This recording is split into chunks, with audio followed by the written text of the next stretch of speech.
ఇది కాంగ్రెస్ పార్టీ నిజస్వరూపం బట్టబయలైతా ఉన్నది.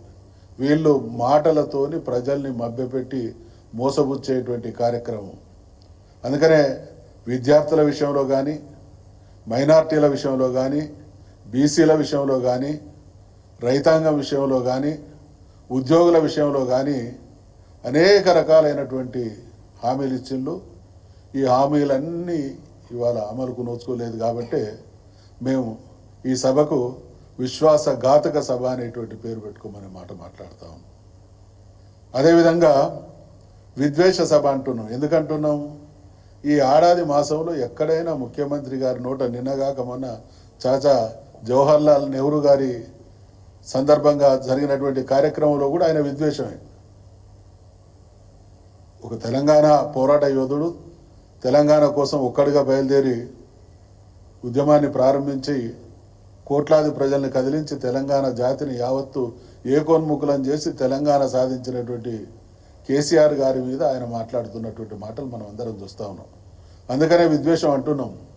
గోళీలు కనుగుడ్లతో గోళీలు ఆడుకుంటాం, లాగుల్లో తొండలు చొరగొడతాం, భూముల్లో జిల్లెలు ముడిపిస్తాం, లంక బిందెలు ఉంటాయి అనుకొని వస్తే ఇంకేదో జరిగింది, లేదా కౌన్సిల్ సభ్యులను పెట్టుకొని ఇరాన్ కేఫ్లో కూర్చున్నట్టున్నది. ఇదేమన్నా ముఖ్యమంత్రి స్థాయి?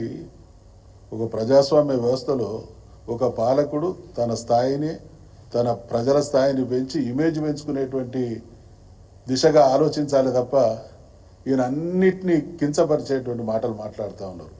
ఎక్కడ నిన్న మహారాష్ట్రలో మాట్లాడినా, ఏ రోజు నోరు తెరిచి మాట్లాడినా చివరి వరకు ఆ మాట్లాడేటువంటి క్రమంలో ఎక్కడో కాడ విద్వేషం కనబడుతూ ఉంటుంది.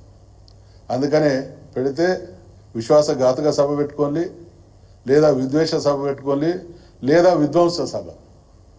ప్రజలు ఏం ఆశిస్తారు? ఒక ప్రభుత్వం అధికారంలోకి వస్తే ప్రజల ఓట్లతో గెలిస్తే మా జీవితాల్లో మార్పు వస్తుంది, లేదా గత ప్రభుత్వం చేసిన దానికి అనుగుణంగా ఇంకా అధికంగా మా ప్రయోజనాలు కాపాడబడతాయి అనేటువంటి విశ్వాసంతో ప్రజలు ఎక్స్పెక్ట్ చేస్తారు. కానీ అసలు విషయాలు పక్కకు పెట్టి, 6 గ్యారంటీల విషయం పక్కకు పెట్టి ఇవాళ ఎటువంటి విధ్వంసం కొనసాగుతూ ఉన్నది? ఫార్మా కంపెనీల కోసం వేలాది ఎకరాలు గత ప్రభుత్వం సేకరించి పెడితే అది కాదని మళ్ళీ మహబూబ్ నగర్ జిల్లాలో తన సొంత నియోజకవర్గంలో ప్రజల్ని ఎటువంటి భయానక స్థితి, అధికారం స్వయంగా మీరు ఎమ్మెల్యే కావడానికి, ముఖ్యమంత్రి కావడానికి పునాది అయినటువంటి మీ నియోజకవర్గ ప్రజలే మీ నిర్వాహకం వల్ల జైళ్లలో పడేటువంటి దుస్థితి వచ్చింది అనంటే ప్రజాభిప్రాయాన్ని ఏ రకంగా మరి అణిచివేస్తున్నాం అనే దానికి నిదర్శనం ఆ సంఘటన. హైడ్రా పేరిట ఇవాళ తెలంగాణ మొత్తం ఆ మధ్య నెల రోజుల క్రితం ఒక అప్రకటిత ఎమర్జెన్సీ లాంటి వాతావరణం. ఏ క్షణాన ఏ వాడాలో ఏం జరుగుతుంది అనేటువంటి హాహాకారం. తెలంగాణ ప్రజలు మొత్తం తెల్లారు లేస్తే టీవీల ముందు కూర్చొని హైదరాబాద్లో అసలు ఏం జరుగుతూ ఉన్నది అనేటువంటి భయానక వాతావరణం. ఎందుకు తెలంగాణ మొత్తం టీవీలకు అతుకుపోయింది అనంటే హైదరాబాద్తో ప్రతి కుటుంబానికి, ప్రతి గ్రామంలో సంబంధం ఉన్నది కాబట్టి. ఈ రకమైనటువంటి విధ్వంసం కొనసాగుతూ ఉన్నది. వీటన్నిటిని కూడా మేము సీరియస్గా తీవ్రంగా ఖండిస్తూ ఉన్నాం. మళ్ళా ఫ్యూచర్ సిటీ పేరిట వాళ్ళందరూ రోడ్ల మీదకి వస్తూ ఉన్నారు, మొత్తుకుంటూ ఉన్నారు. తరతరాలుగా భూమిని నమ్ముకొని ఒక జీవితానికి ఒక అర్థం పరమార్థంతో బతుకుతున్నటువంటి వాళ్ళందరినీ కూడా డిస్టెబిలైజ్ చేసేటువంటి దుర్మార్గపు చర్యలు కొనసాగుతూ ఉన్నాయి. దీనన్నిటిని కూడా మేము తీవ్రంగా ఖండిస్తూ ఉన్నాం. అదే సందర్భంగా ప్రత్యేకించి 6 గ్యారంటీలు అమలు అయిపోయినాయి అంటున్నారు. ఇది గతంలో బహుశా మీ అందరికీ కూడా తెలుసు. వెనకడ మేము చిన్నప్పుడు చదువుకున్నప్పుడు ఒక పాఠం ఉండే, మూర్ఖు రాజా అని.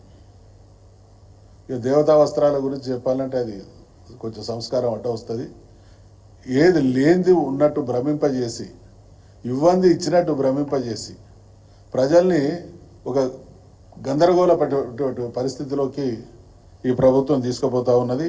ఇవాళ 6 గ్యారంటీలు మేము అధికారంలోకి వచ్చిన 2 నెలల్లోనే మొదటి రోజే 2 హామీలు అమలు చేసినామని మాట్లాడారు. మరి 2 హామీలు 2 రోజులలోనే అమలు చేస్తే మిగతా ఈ హామీలన్నీ ఏం సంగతి? ఇవాళ మహాలక్ష్మి 6 గ్యారంటీల్లో మహాలక్ష్మి మొదటిది. ఈ మహాలక్ష్మిలో 3 ప్రోగ్రాంలు ఉన్నాయి. ఒకటి మహిళలకు 2500 రూపాయలు ఇచ్చేది, 500కే గ్యాస్ సిలిండర్, ఆర్టీసీ బస్సులో ఉచిత ప్రయాణం. ఈ మూడిట్లో అత్యంత కీలకమైనటువంటి ప్రోగ్రాం 2500 రూపాయలు. అది లేకుండా మహాలక్ష్మి ఇచ్చినాము అని అంటే ఇది నవ్వాలనా ఏడవాలనా? ఈ తికమకైంది.